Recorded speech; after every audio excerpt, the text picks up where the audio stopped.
La historia de la sotana comienza mucho antes de que existiera el cristianismo como religión organizada. Sus raíces más tempranas se encuentran en la forma de vestir de las antiguas civilizaciones mediterráneas, donde las túnicas largas y cerradas eran un elemento común entre hombres de diversas clases sociales. En el Imperio Romano, especialmente durante los primeros siglos de nuestra era, las prendas largas como la túnica talaris, que llegaba hasta los talones, eran utilizadas por filósofos, funcionarios y ciudadanos que buscaban mostrar sobriedad y dignidad. Esta prenda, sencilla pero funcional, sería la base del diseño que siglos después se convertiría en la sotana. Cuando el cristianismo comenzó a expandirse dentro del imperio, sus líderes no crearon inmediatamente una vestimenta diferenciada. En realidad, los primeros clérigos adoptaron las mismas túnicas que se usaban en la vida cotidiana, sin adornos ni colores especiales, acorde a su ideal de modestia. Fue precisamente esta apariencia austera la que con el tiempo comenzó a distinguirlos del resto de la población, que adoptó modas más ornamentadas. La sotana, en su origen, no nació como un símbolo religioso diseñado intencionalmente, sino como la continuidad de una prenda civil romana que, por su simplicidad, terminó asociándose a la vida espiritual.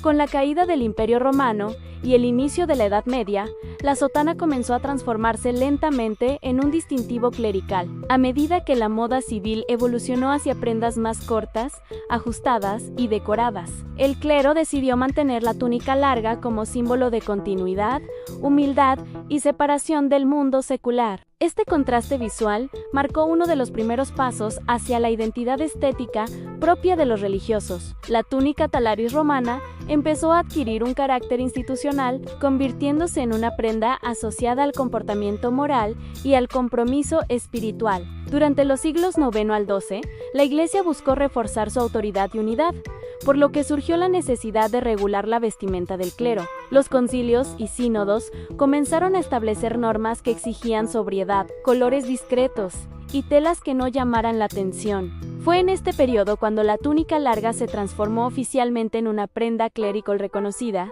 usada tanto por sacerdotes como por monjes. Aún no era llamada sotana, pero su función ya estaba claramente definida: la de representar disciplina, estabilidad y la renuncia a las frivolidades del mundo.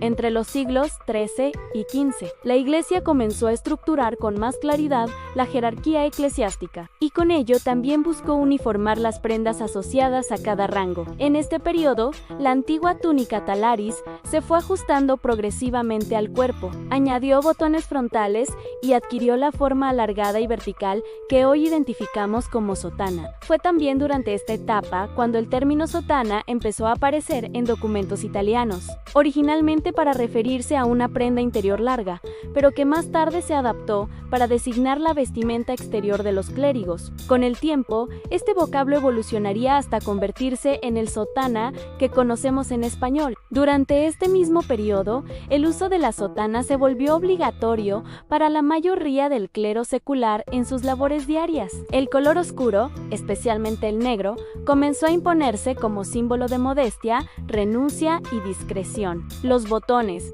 que llegaban desde el cuello hasta los pies, eran parte del diseño práctico, pero también adquirieron un significado de disciplina, orden y continuidad. Así, la sotana dejó de ser simplemente una túnica heredada de la antigüedad y se convirtió en un uniforme que comunicaba identidad religiosa de manera inequívoca. Entre los siglos XVI y XVII, la sotana alcanzó un estatus definitivo dentro de la identidad visual de la Iglesia, especialmente durante la Contrarreforma. Después del Concilio de Trento 1545 a 1563, la Iglesia Católica impulsó una renovación interna para reforzar su autoridad y diferenciarse del protestantismo. Parte de esta estrategia consistió en enfatizar la apariencia del clero como un reflejo de orden, moralidad y disciplina. Fue entonces cuando la sotana se consolidó como prenda obligatoria en la vida pública del sacerdote, convirtiéndose en un símbolo de compromiso espiritual inquebrantable. La apariencia sobria de la sotana también cumplía una función pedagógica. Debía comunicar la idea de que el sacerdote vivía apartado de las preocupaciones mundanas. Su color oscuro contrastaba con la ropa colorida que predominaba entre nobles y comerciantes. reforzando la noción de humildad. Durante este periodo, la sotana adquirió reglas claras sobre su longitud, número de botones y tipos de telas permitidas. No solo representaba la uniformidad doctrinal, sino también la idea de que cada sacerdote era un servidor visible de la Iglesia, reconocible en cualquier calle o pueblo de Europa. A partir del siglo XVII y con más fuerza en el XVIII, la sotana dejó de ser únicamente una prenda práctica o simbólica para convertirse también en un lenguaje visual dentro de la Iglesia. El color negro seguía siendo el estándar para los sacerdotes diocesanos, pero comenzaron a establecerse tonalidades específicas para marcar el rango de cada miembro del clero. Los obispos adoptaron la sotana color morado, un tono asociado desde la antigüedad con autoridad y dignidad espiritual. Los cardenales, por su parte, empezaron a utilizar sotanas rojas o escarlata para representar su disposición a defender la fe incluso hasta el martirio. Además del color, surgieron detalles adicionales que distinguían funciones y cargos. Ribetes, fajines, capas y botones que seguían estrictos lineamientos. Estas variaciones no eran simples adornos, eran símbolos cuidadosamente codificados que permitían a los fieles identificar con un solo vistazo la posición y responsabilidad de cada religioso. Incluso dentro del Vaticano, las sotanas empleadas por la Guardia Suiza, los ceremonieros y otros funcionarios seguían reglas específicas. Con el tiempo, esta jerarquización visual convirtió a la sotana en una prenda tanto espiritual como institucional, tan ordenada como el propio organigrama eclesiástico. Mientras la Iglesia Católica consolidaba la sotana como emblema sacerdotal, otras tradiciones cristianas comenzaron a interactuar con esta prenda de maneras muy diversas. En las iglesias ortodoxas orientales, por ejemplo, surgió una prenda similar llamada riasa o anteri, una túnica larga y solemne utilizada por sacerdotes y monjes. Aunque comparte la misma estructura vertical, su diseño es más amplio y fluido, con mangas características y un enfoque estético ligado al monacato bizantino. Allí, su simbolismo no se centra tanto en la uniformidad institucional como en la vida ascética, la oración constante y la separación del mundo material. En contraste, muchas denominaciones protestantes rechazaron desde el principio el uso de vestimentas clericales suntuosas, viéndolas como innecesarias o distractoras de la fe. Sin embargo, con el paso de los siglos, algunas ramas del anglicanismo y el luteranismo adoptaron túnicas largas para el culto. Aunque no idénticas a la sotana católica, estas versiones solían ser más simples,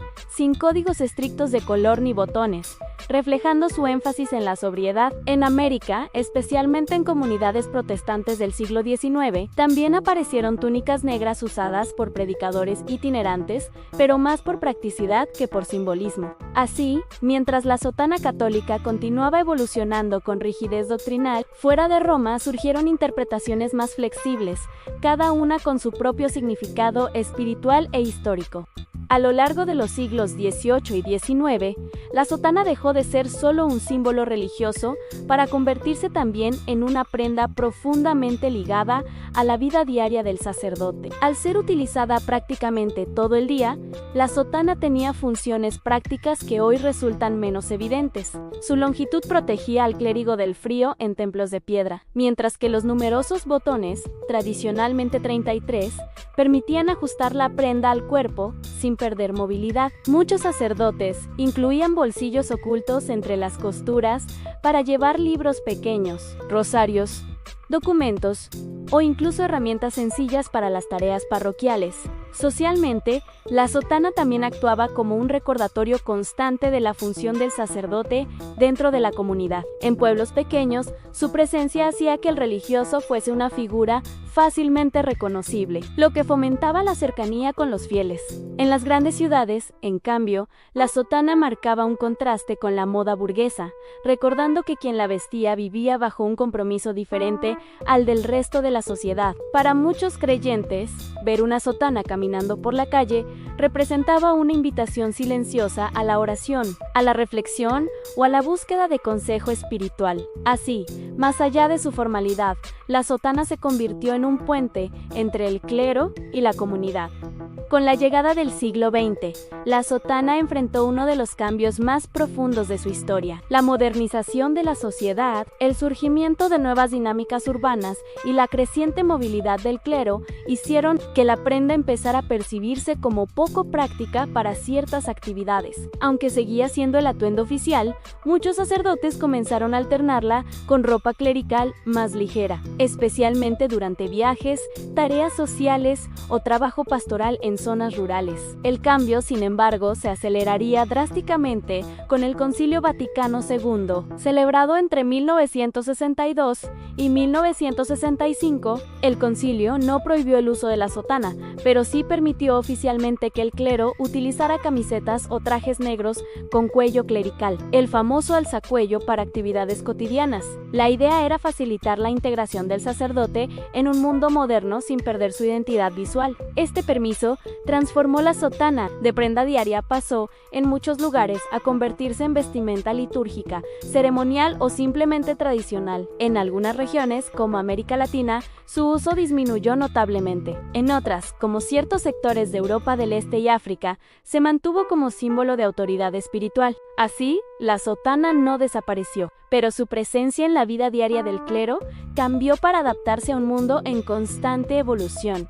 Y así llegamos al final de este viaje a través de la historia de la sotana, una prenda que, más que un simple atuendo, cargó con siglos de simbolismo, cambios sociales y transformaciones dentro de la iglesia. Si te gustó descubrir cómo una pieza de ropa pudo influir en la identidad religiosa y sobrevivir al paso del tiempo, no olvides dejar tu like y suscribirte para seguir explorando juntos el origen de las tradiciones que moldean nuestra cultura.